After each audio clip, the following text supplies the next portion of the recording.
Today joining us, we have Daniela DiPaola. She's a PhD student in the personal robotics group at the MIT Media Lab. Daniela received her bachelor's degrees in engineering psychology from Tufts University and a master's degree from MIT in the media arts and science. Her research interests include understanding the social, emotional, ethical, and legal implications of AI and robots, particularly in the lives of children. She's developed various curricula to inspire middle school students to think about societal implications of artificial intelligence. Her current work explores the relationship between AI literacy and child-robot interactions. Welcome to STEAMunity, Daniela. Thank you so much for taking the time to join us. Um, I guess my first question would be, when did you realize that you'd like to pursue a career in STEM, and how has that journey sort of evolved since then? Yeah, first, thank you so much for having me. I'm super excited to be here. Um, I guess thinking back, I always kind of was interested in math and science broadly. And when you're a high schooler interested in math and science, really the only path that's kind of put in front of you is, you're going to go into engineering. And so that was kind of a lot of my friends at the time. We were all taking similar courses, and that was just the path that we all saw ourselves going on.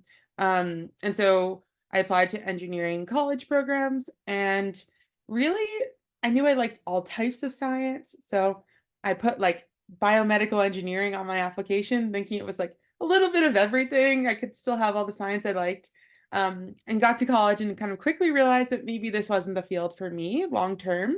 Um, and I think mainly I was feeling like I really was missing some of like the human interaction that I had in some of like psychology courses I got to take or literature courses I got to take. And so I ended up majoring something called engineering psychology or human factors engineering, Mhm. um, which I remember, being a college student and calling my parents and saying, there's this interesting major called engineering psychology. Should I do it? And they're like, well, we've never heard of it. I don't know, can you get a job in something like that? And it really ended up being the perfect fit for me, because it was this combination of how we think, how we behave, and also how we build things to kind of interact with us. Everything we build and like create, which is things I liked doing, um, ends up being with a human. And that was something I found myself gravitating towards people. So it was a Okay. natural progression. Yeah. Do you see more of that human interaction in your job right now? Do you enjoy that about your profession? Yeah, so I'm currently a student, and a lot of the work that I do are research studies, or I do a lot of work teaching youth about AI. And I find myself always gravitating towards working with people. I think that's like the best way that I learn and get information. So, if I could go out and interview lots of people, or I can run a workshop where kids tell me what they think about AI or learn more about it, it's always like, I think, the best way for me to interact with the work I'm doing. Okay. So you interact with students then? That's really exciting. So is this like middle school, high school students? What exactly is like your research with them like? What are you working on? Yeah. So I actually I've gotten to work with students across the board from preschool to high schoolers. The work that I'm currently doing is a lot with middle school students and teaching them about artificial intelligence. I'm really interested in I I think it's cool if you want to be an AI engineer or scientist. But I don't think everyone will be, nor like should be. You should follow other passions that you want to pursue.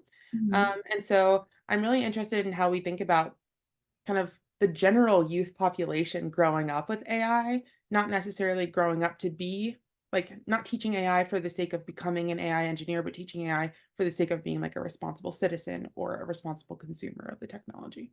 Okay. Yeah. So, um, I believe like you've talked more like just one-on-one outside of this, that you've developed like curriculums for like middle school students on AI. And could you like explain more about like what those curriculums look like? Is that more teaching them about like how to use AI ethically, or sort of more information about the biases embedded in AI? Yeah, so we've created a lot of curriculum kind of across the board, different topics within AI. So things like machine learning, which power, facial recognition algorithms, or generative AI, which creates large language models such as ChatGPT. The approach that we like to take is one that teaches both technical and ethical concepts together. So I don't know, you're in computer science right now, potentially? I know some computer science, so Okay. So, like, typically, at least at the collegiate level, Mhm. ethics or societal impact was taught, like, as the last class of the semester, or it's a completely separate class, like, take your computing class here and then go over here and think about it on society.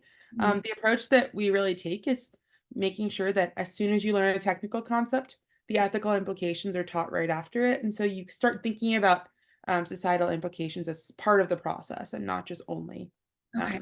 yeah, separate.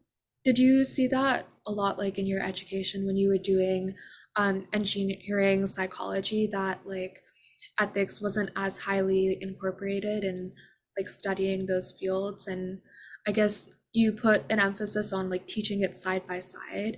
Um, have you seen like any direct impact of that? Like, is it more of um, students having like an afterthought of how like inventions or innovation in AI would impact society, or is it more like once they think of AI and that innovation, they're thinking also about like ethics of it, if that would make any sense? Yeah. Yeah, that does make sense.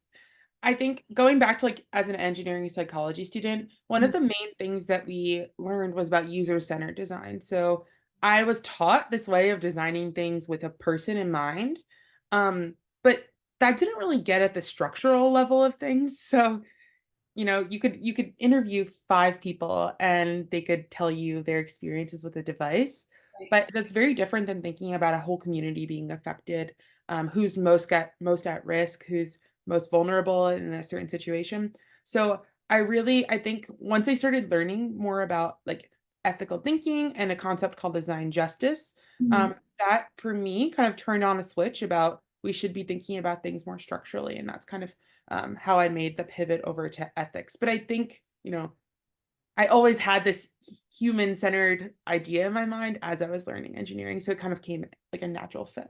Okay.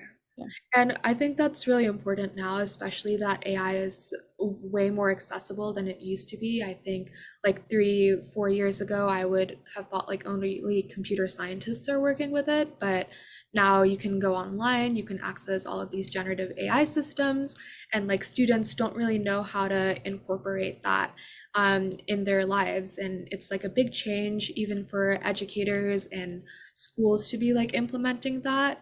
Right now, I think we see like straight off like bans on AI, like don't use it, instead of like sort of trying to incorporate it with the curriculum. And we saw that happen with like calculators that initially know it's going to, erode your brain. You're not going to be able to do math anymore. And now I sit in calculus with a graphing calculator every single day.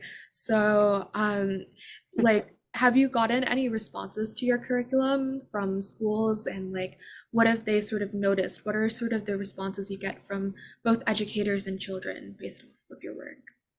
Yeah, so one of the, like, most exciting, I think, responses that we got from the work was about a year ago, actually beginning of January, New York City Public Schools, when ChatGPT came out, they put a complete ban on it. And they're Mm. the largest school district in the United States. Everyone was kind of looking to them like, "Oh, they're banning it. Maybe we should start banning it too."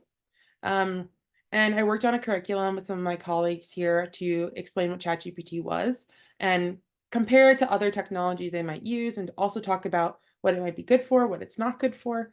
Um, and a few months later, New York City Public Schools released a statement that they were going to remove their ban on ChatGPT.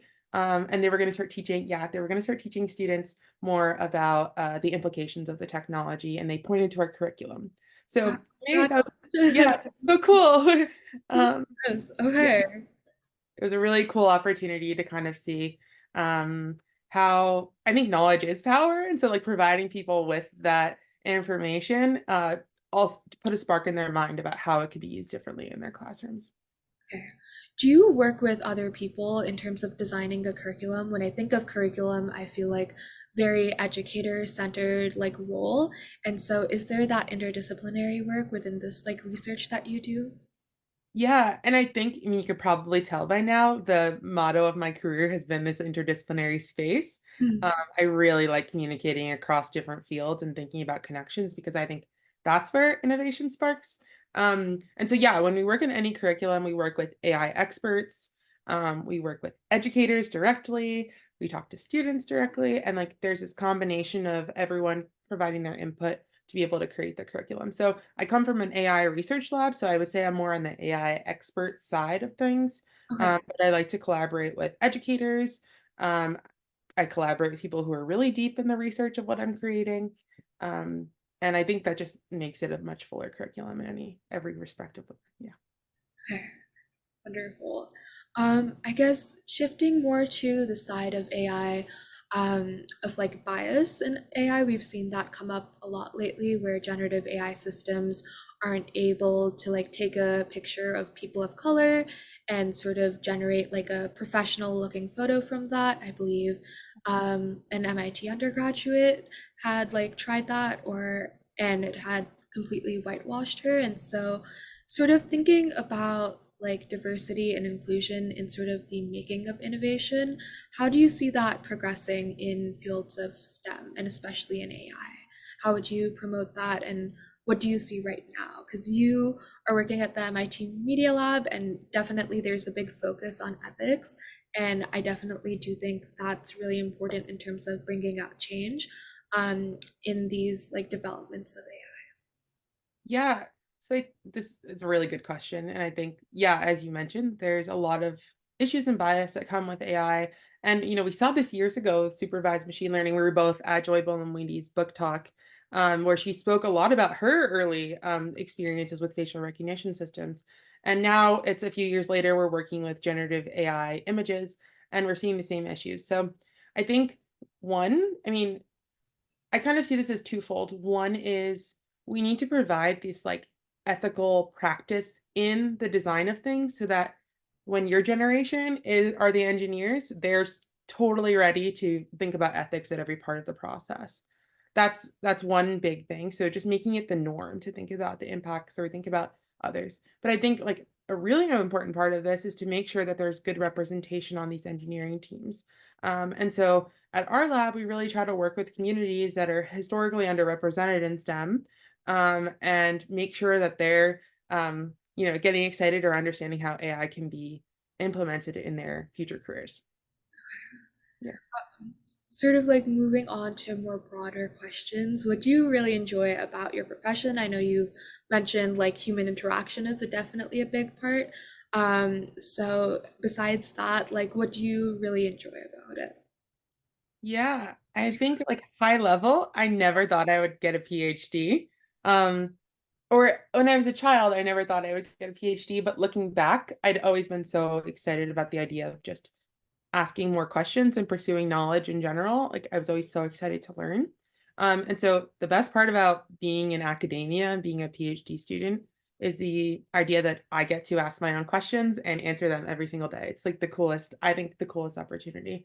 And so whatever field that is, but I found that in robotics, and the reason why, or AI, social robotics, which is the field that I've kind of landed in, um, I think that the field itself provides a really interesting gateway into other aspects of the human experience. Mm. So we have conversations in my curricula, we have conversations about bias and we talk about what fairness is and if something's fair or not. We talk about policies within different communities and, you know, policies that historically haven't been serving, um, you know, um, underrepresented populations. And so I think for me, the fact that we can use this technology to point at human questions and like ask really important questions about our society has been something I didn't expect necessarily. So I hear that like you have a lot of discussions with people when you're working. So does that help in terms of um, like creating these curriculums or sort of thinking about what your next steps are in your research? Like, what do those discussions look like? Do they happen regularly? Like, is Yeah. that something you've seen like throughout your STEM career, or just more now? So like thing that really sticks out in my mind. I started doing this work about 5 years ago, and my first classroom of fifth graders that I talked to, I asked, "What is AI?" And everyone was like, "Oh, it's killer robots. It's robots that are going to take over the world." And this is 5 years ago. It's probably actually like similar to your age now. So think about you 5 years ago. Like Yeah. AI was going to take over the world. And I remember, telling them, does anyone use YouTube? And YouTube uses AI and Snapchat uses AI. Like all these technologies you're familiar with are using AI technology. That's not something in the future. And I think now how that's progressed is that students are experts. And I actually love to go to students as looking for their expertise and what they're interested in and building off of that, what the issues in their communities or their schools are, and building off of that as well. I think that like obviously, people want to engage in work and projects and curricula that is meaningful to them. So I think that's where I get all of my inspiration when it comes to literacy work. Okay, great. Could you share like an impactful moment or a project where you felt like your contributions, like specifically, influenced your particular field? I know you mentioned like that curriculum coming out. Sort of what was the aftermath of that? Did you get to see more and more schools adopt that? Or did you develop that curriculum more? Or was there any back and forth with it in that school and sort of that curriculum that you, um, yeah, made? Yeah. So that for sure is, I would say, one of the more impactful moments of the work that I've been doing. And I think that for me, it's, we haven't followed up with New York City public schools or anything like that.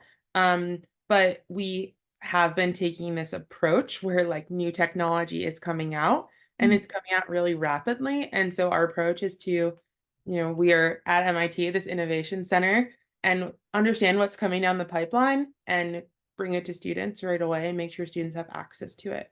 And so I think in general, that's kind of the approach that our group continues to take when it comes to this, because it's important to make sure students are kind of at the cutting edge of what's happening.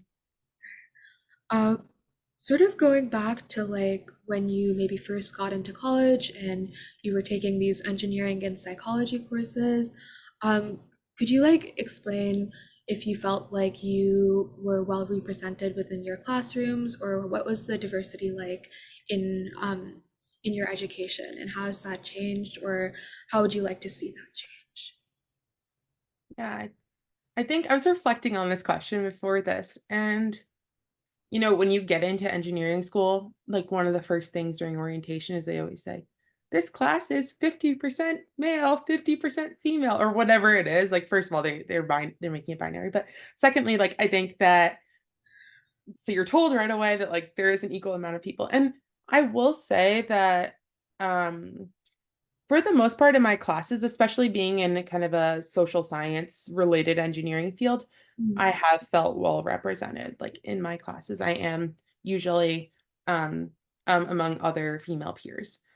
Uh, However, when I was thinking about this, I think the places where I felt like I maybe wasn't as well represented were industry settings. So I worked in a few companies after graduating before I came back to school. And in those settings, I often was either like a younger member of a team and also one of very few females on the team. And I think maybe because I sit in an interdisciplinary space, I'm, usually working on a very engineering team and I'm bringing my own human expertise to the situation, but that's usually where I think I haven't seen as many women. And I wonder what that means for like retention in companies and people going into industry. Are more women going off into different fields after graduation? Do you think like when you like got into these industry positions, or sort of any other position that you've taken, what would have made you feel well supported in that situation? Do you feel like you entered these settings and there wasn't much representation of either people of color or women or both, and do you think they made a good job of addressing that and sort of bringing about more diversity in that workforce? And if not, what would you have liked to see be changed? Yeah, it's a great question. I'm thinking in a lot of scenarios, the rooms I were in were not as diverse. Um, and I think that comes out in what you create and who you're creating something for. And looking back, that's evident. I think that's an interesting thing that like a reason why I gravitate towards ethics right now because I realize the importance of thinking about ethical design when you're creating a real technology that'll go out in the world. Mhm. Um, I think in most organizations I've been a part of, there are opportunities such as women's groups. I've always sought out female mentors in the rooms that I'm in. I have a female advisor right now, and my group is, I would say, 75% women right at this moment, which is really exciting. And I think that, maybe I'm finding myself gravitating towards spaces like that. Yeah, Um, so I think finding people that can support you in the ways you need to be supported. Oh, I actually have one other thing that's really important. of course.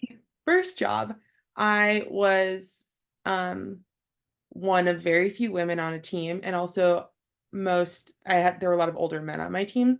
I have to say that all of them were like incredibly supportive and helpful to me, and I think set a really positive example about how like men should be interacting, or especially men with the power dynamic should be interacting with younger women. They were super encouraging and always ready to listen, and some things that are maybe typically female in a working role, such as like I used to organize like hummus parties every Friday.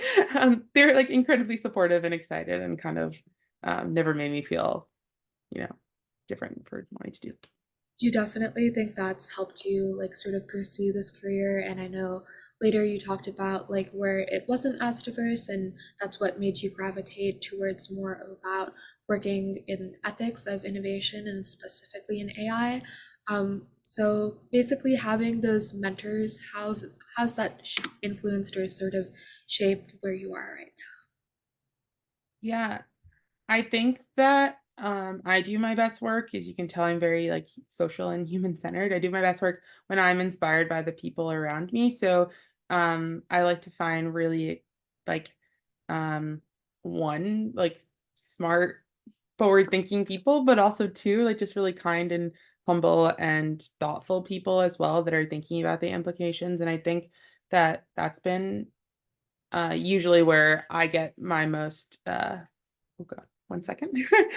Where I'm the most inspired. now? Sorry about that. Completely fine. It's really interesting that you do a lot of work in ethics and AI. I feel like that's something that is just now coming to the front and center, as I've said before, with AI being more accessible.